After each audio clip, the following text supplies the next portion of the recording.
Hello, welcome to texture में।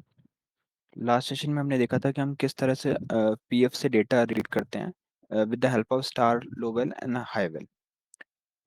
तो उस सेशन में हमने देखा था कि किस तरह से रिवर्स ऑर्डर में फाइल को रीड किया जा सकता है और किस तरह से हम सेटएलएल की हेल्प से पॉइंटर सेट करते हैं फाइल रीडिंग के लिए। तो आज के इस सेशन के लिए हम एक अलग सिनेरियो देखने वाले हैं। तो सबसे पहले मैं आपको पीएफ दिखाता हूँ। तो ये पीएफ है जिसमें हमारे पास ये डेटा है स्टोर्ड है जिसमें 3 कॉलम है, एम्प्लॉय आईडी, एम्प्लॉय नेम और एम्प्लॉय डिपार्टमेंट। अब सपोज हमारे को सर्च करना है किसी एक पर्टिकुलर आईडी के से डेटा। तो जैसे क्या है, अगर हम लोवेल यूज करते हैं तो उस केस में हमारा पॉइंटर वो है सबसे लोवेस्ट वैल्यू पे सेट हो जाता है और फिर वो लोवेस्ट टू हाईएस्ट वैल्यू पे मूव करता है। तो इससे लोवेस्ट वैल्यू से लेकर हाईएस्ट वैल्यू तक का सारा डेटा हमारे को मिल जाता है। अब सेकंड केस ये होता है कि अगर हम हाईवेल यूज करते हैं तो वो हाईएस्ट वैल्यू पे सेट करेगा, तो उस केस में वो 60 पे सेट कर 6 पे सेट करेगा और प्रीवियस रीड पी की हेल्प से हम रिवर्स ऑर्डर में डेटा रीड करेंगे जो 1 तक डेटा रीड करता है। तो ये दो केस हम देख चुके हैं। बट अब सपोज हमारे को ऐसा कुछ करना है कि जिसमें हमारे को जो डेटा है वो आईडी 3 से रीड करना है। हमारे को फर्स्ट सेकंड आईडी को स्किप करके और आईडी 3 से लेकर आईडी 6 तक जो भी डेटा है वो हमारे को फाइल में रीड करना है। तो उसके लिए हम कैसे अप्रोच को ट्राई करेंगे? तो सबसे पहले ये फाइल का डीडीएस हमारा इस तरह से है। हमने एम्प्लॉय आईडी को एज ए की लिया हुआ है। अब हम देखते हैं कि प्रोग्राम में ये रिक्वायरमेंट कैसे हम अचीव कर सकते हैं। यहाँ पे सबसे पहले तो मैंने कंट्रोलर स्पेसिफिकेशन ऐड किया है। ये हम डिबगिंग के लिए ऐड करते हैं और उसके बाद में जो फिजिकल फाइल हम यूज़ करने वाले हैं हम उसको यहाँ पे डिक्लेयर करते हैं। तो DCLF और ये मेरा फिजिकल फाइल का नेम है और इसको मैं एज इनपुट ऑपरेशन के लिए यूज़ कर रहा हूँ। तो यूजेस एज इनपुट और ये कीड है, ये कीड फाइल है। उसके बाद में मैंने यहाँ पे एक वेरिएबल डिक्लेयर किया है जिसका नेम है की वैल्यू, जो एक न्यूमेरिक डेटा को स्टोर करेगा जिसका साइज 4 होगा। और इसको हमने इनिशियलाइज़ किया है ताकि इसमें कोई जंक वैल्यू या कोई गार्बेज वैल्यू ना आए। अब हम देखते हैं कि हम पॉइंटर किस तरह से सेट करेंगे। तो पॉइंटर सेट करने से पहले मैं अपनी की वैल्यू में कुछ आईडी सेव कर रहा हूँ। सपोज मेरे को डेटा 3 आईडी से रीड करना है, तो मैं यहाँ पे आईडी लिख देता हूँ 3। जैसे ही हम यहाँ पे आईडी 3, ये ब्राउज मोड में है, अभी हम इसको मैं हम एडिट मोड में ओपन करेंगे और यहाँ पे से हम इसकी आईडी चेंज कर देंगे 5 to 3। तो हम सेटल कर रहे हैं। पिछली बार हमने देखा था कि हम यहाँ पे या तो स्टार हाई वेल यूज़ करते हैं या स्टार लो वेल। बट अब इस केस में हम यहाँ पे एक आईडी को पास कर रहे हैं। तो की वैल्यू हमारी एक वैल्यू है जो हम यहाँ पे पास करेंगे, तो ये सेटल पॉइंटर को उस आईडी पे सेट करेगा और वहाँ से डेटा को रीड करेगा। रीड करने के लिए हम रीड ऑपकोड यूज़ कर रहे हैं इस फाइल के ऊपर और टूल वाइल लूप हमने चलाया डेटा को लूप में रीड करने के लिए। तो जैसे ही यहाँ पे एंड ऑफ फाइल आएगा ये लूप से एग्जिट हो जाएगा, अदरवाइज ये डेटा रीड करेगा। और फिर हम एम्प्लॉय आईडी को और एम्प्लॉय नेम को यहाँ पे डिस्प्ले करा देंगे स्क्रीन पे। और फिर वापस से हम नेक्स्ट रिकॉर्ड के लिए जाएंगे और इस तरह से ये लूप चलता रहेगा जब तक फाइल एंड नहीं होती। और जैसे ही फाइल एंड होगी तो ये बाहर आ जाएगा और हम लास्ट रिकॉर्ड सेट कर देंगे।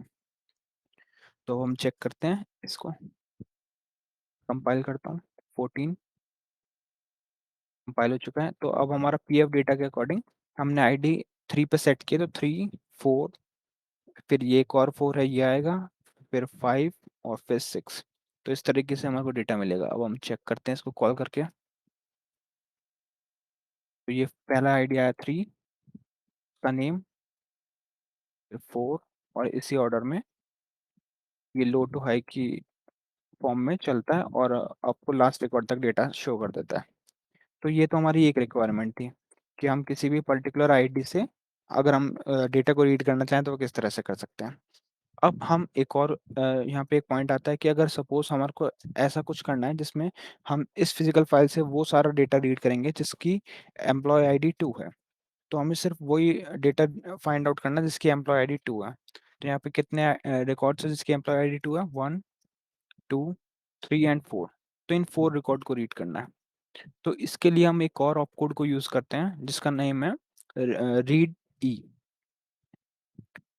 तो यहाँ पे हमने पॉइंटर सेट किया हुआ है की वैल्यू की हेल्प से। अब हम यहाँ पे रीड ऑपकोड की जगह पे रीड ई ऑपकोड यूज करेंगे। रीड ई ऑपकोड का मतलब होता है रीड इक्वल्स। तो ये जो भी हमने वैल्यूज को असाइन करेंगे ये वहां से रीड करेगा। तो रीड को मैंने रीड ई से रिप्लेस किया।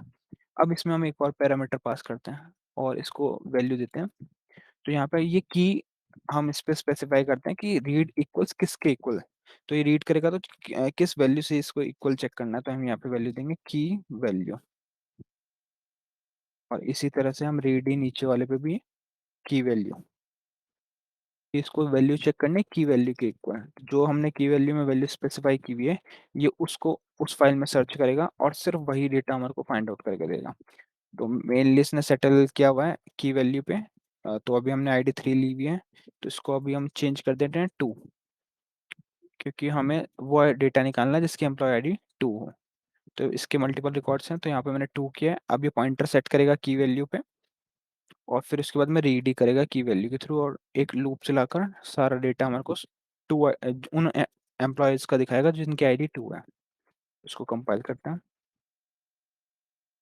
कॉल करते हैं। तो ये फर्स्ट रिकॉर्ड इसने दिखाया Abhishek Kumar, second record Prashant and third record Kartik and fourth record Tarun. तो अब हम चेक कर सकते हैं ये 2 रिकॉर्ड पे यही डेटा था, प्रशांत, कार्तिक और तरुण। तो इन एम्प्लॉयज का इसने डेटा हमारे को शो किया। तो मेनली इस ऑपकोड का यूज हम तभी करते हैं जब हमारे को कोई फिजिकल फाइल में से इक्वल डेटा फाइंड करना किसी पर्टिकुलर आईडी के। और अगर हम नॉर्मली किसी आईडी से ही सर्च स्टार्ट करना चाहते हैं तो हम इस तरह से सेट एल पे वैल्यू सेट करके और उसके थ्रू डेटा रीड कर सकते हैं। तो इसको अगर आप लोग डिबग में देखना चाहते हैं तो आप 14 से विद सोर्स कंपाइल करके वहाँ पे आप चेक कर सकते हैं। तो ये लाइन बाय लाइन आपको प्रोग्राम में पता चल जाएगा। तो आज के सेशन के लिए इतना ही था। इस सेशन में हमने देखा कि किस तरह से हम एक पर्टिकुलर आईडी से रिकॉर्ड को सर्च कर सकते हैं और अगर हमारे को सारे किसी एक स्पेसिफिक आईडी के लिए डेटा सर्च करना है किसी पर्टिकुलर फिजिकल फाइल में तो हम रीड की हेल्प से किस तरह से वो यूज़ कर सकते हैं।